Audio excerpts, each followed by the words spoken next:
यो न हृष्यति न द्वेष्टि न शोचति न कार्क्षति शुभाशुभ परित्यागी भक्ति मान्यः स मे प्रियः।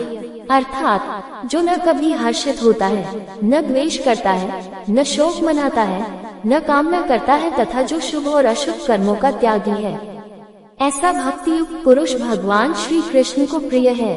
ध्यायतो विषया पुंसः संगस्तेषुपजायते संगात् संजायते कामः कामात् क्रोधोऽभिजायते। अर्थात विषय वस्तुओं के बारे में सोचते रहने से मनुष्य उनके प्रति आसक्ति विकसित करता है।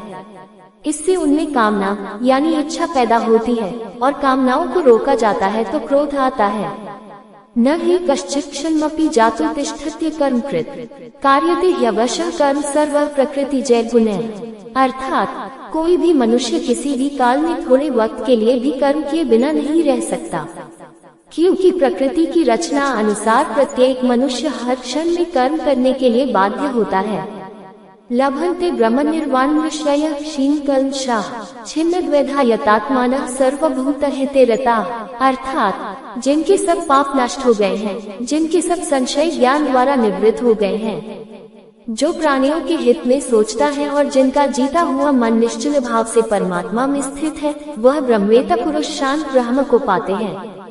एवं उक्तो ऋषिकेशो गुडकेशेन भारत सेनयोरुभयोः मध्ये स्थापयित्वा रथोत्तमम् भीष्मद्रोण प्रमुखतः सर्वेषां च महीक्षिताम् उवाच पार्थ पश्यतान् संवेतान् कुरुनिति।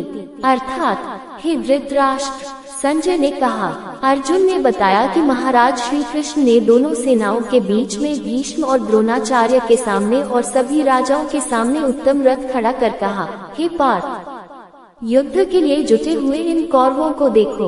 अन्नात् भवन्ति भूतानि पर्जन्यादन्न संभवः यज्ञात् भवति पर्जन्यो यज्ञः कर्मसमुद्भवः कर्म ब्रह्मोद्भवति ब्रह्माक्षरसमुद्भवम् तस्मात् सर्वगतं ब्रह्म नित्यं यज्ञे प्रतिष्ठितम्।